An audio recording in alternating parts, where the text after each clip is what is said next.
Hey everybody, the Mature Simmer here. Welcome to another episode of the Non-Aviator Flight Sim series. This episode I am covering landing. This is probably going to be a little hectic because this is a quick plane to be doing that in. It's a jet, it's not a prop plane. I'll probably do something, with VFR or something, and we can talk through landing there as well. Basically, we've been descending, so if you haven't seen the descent video and you'd like to do that, you can do that here, and that will explain the things you need to think about through descent. But there's obviously some unique things, aside from landing on the runway, that you need to do when you're getting ready to land. This aircraft does have autopilot. We're going to use it to a certain point to get in, so you can see the flight plan. This is telling us we need to be around 3,000 feet. When we hit this point, then 2,200. So I'm actually going to dial down my altitude even lower. And, so the plane will kind of get us where we need to be. But if you're looking out the window, we're basically less than 20 miles from the airport. We can also see that here. We're heading into Birmingham. And other videos in kind of the flight series, because you've got your taxi, your takeoff, your climb, your cruise, your descent, and your landing. That's how I've chosen to divide them. As someone who was maybe training you on official aviation might do it a little differently, but for me, that is the way that made sense. We're kind of on final approach here, below 10,000 feet. In the US, you need to be below 260, 250, so that's where we're at. And we need to kind of continue slowing down, so I'm going to dial the engines back a little bit because we want to start deploying some flaps so that we can land at a slower speed. So you need to understand when you can deploy flaps on a plane. And that, usually is, something you'll either find in the manual. It does show it on this aircraft. You can see F15. That is the first level of flaps, 15 degrees. And so we need to be below 200, basically, to deploy those flaps.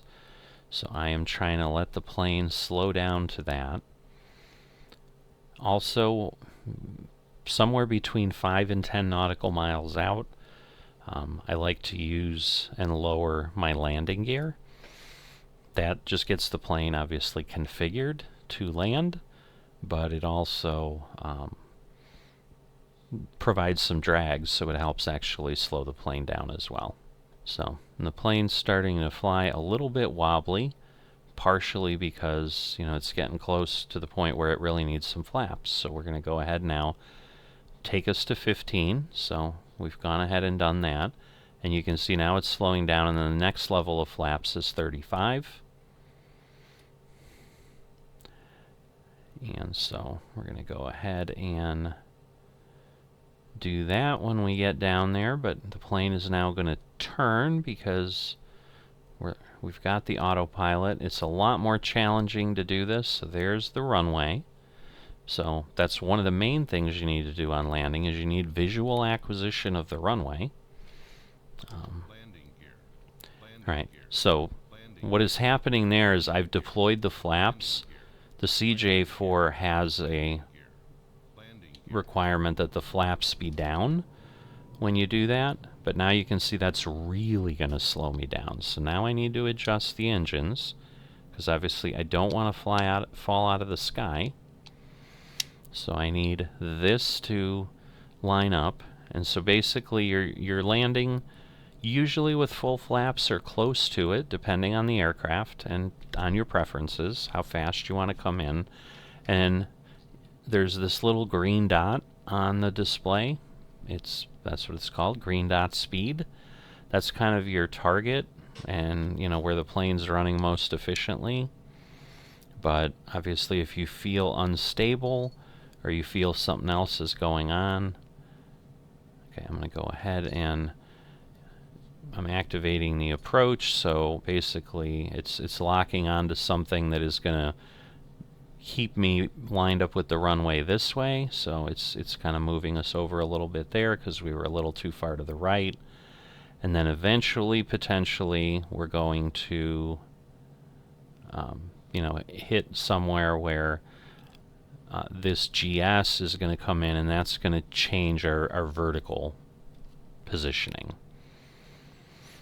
So right now we're leveling out. This is our vertical speed, but it's crucial, and especially for something like landing. So now we've locked into the glide slope, and you can see we're kind of nose down, and we're starting to come in. We're about 4 miles out, but it's crucial that you know how to fly your aircraft. It'll help you enjoy things more. It'll make things less hectic, so forth. So just practice, practice, practice. That's why I've divided things into pieces. The nice thing with the flight sim is you can, spawn yourself out 15 miles from the airport. Find a spot, and in Microsoft Flight Simulator, that's where you start. It'll put you in there at 1,500 feet, and you can come in from there. So you can start, a lot closer, like right about here, where we're 3 miles out, and if it puts you in at 1,500 feet, you're a little bit below the glide path, but it'll get you there. Now, when I'm on autopilot, what I typically like to do is between 500 and 300 feet. Some of it depends on how much buffeting is happening and what's going on. So, in this case, we are moving a lot. The other thing I have is a landing monitor. So, that can help you too if you're not good visually. Like this is telling me we're descending 600 feet a minute. That's a lot. So again, because of the autopilot and so forth, it's calling out that we're at 500. This is our above ground level here at the bottom. So we're getting ready to pass through 400. And basically where it's aiming is at these points there. That's in theory where you should be landing if you're a really good pilot. I am not going to claim that I am a really good pilot. I may land before that. I'm letting this go a little bit lower, but I'm going to... So now I've disengaged the autopilot because I'm not liking the floating it's doing. So we're at about 160. What you start to do is look down at the end of the runway as you're getting closer. That helps you gauge your descent a little bit. So you can see we're really coming in pretty quick. That's just the inner marker. That's the beeping. So in theory, like I've overshot my landing point here. But we want to get down. And there, whoop, I bounced a bit. Part of it is my engines are too high. I didn't spool down my engines, so shame on me. Not a great lesson on landing, but it's a bit forgiving. I probably could have gone there, but we'll go to the next one. That would have been a really tight turn. So the yellow lines are your taxi lines.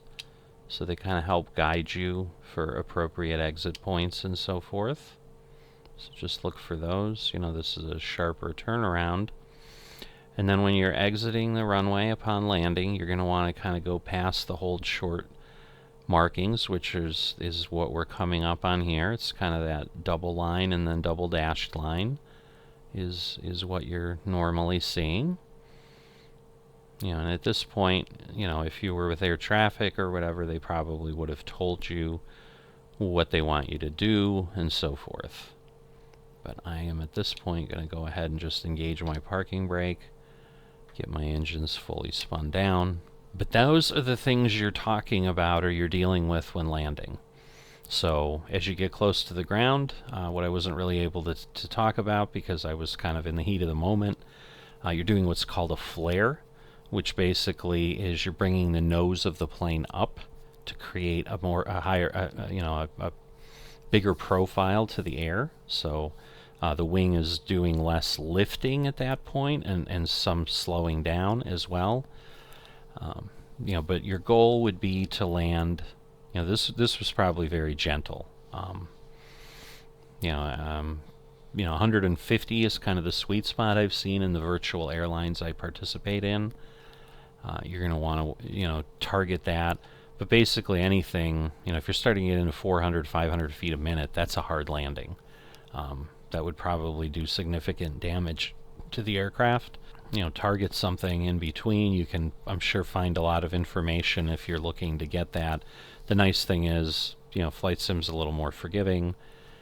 Depending on what your settings are. Again, I've been told by actual pilots, just Flight Sim without the crash detection on, because there's just far, far too many things that screw up your flight. You could be taxiing down a taxiway and hit something you don't see that's in the model, and then suddenly it's going to tell you you've crashed. And there's just far too much of that in flight simulators, is my understanding. So I've honestly done most or all of my flight sim experience with that turned off, so I don't know how sensitive it is, but just keep that in mind. You can keep it on if you want. But in any event, I'm not going to get into things too much, but basically, yeah, you just want that soft landing. You're targeting that runway. Usually you're taking it off autopilot and landing manually. Some planes will auto land, but they do tend to land pretty hard. They'll go between 200 to 400 feet per minute, which to me is extremely uncomfortable. It doesn't even look comfortable in the sim, but it passes things. So again, that's where the plane models aren't in really great shape. I don't think the real planes land that hard, but that is how the sim planes land. So normally you'll take over, and again, that's part of the fun of flight sim, is controlling the aircraft. So it'd be normal normally for you to take it over. So and do that at high enough. You can, there's nothing that says you can't do it at 2,000, 1,000. You can take it over whenever you want, just wherever you feel comfortable. And I'd suggest do it sooner rather than later, and then you can do it later on like I did, just 200 feet above, once you're a lot more comfortable. I've flown this aircraft quite a bit. That's why it's important, again, as I've said, work with an aircraft, get familiar with it, so that as things happen, you're not in a panic mode and then not able to execute, and then it's just frustrating. But hopefully you've enjoyed this. If you have, please give it a like. It's greatly appreciated, and it helps with the YouTube algorithm. If you are not a subscriber yet, please consider that, and I will see you next time.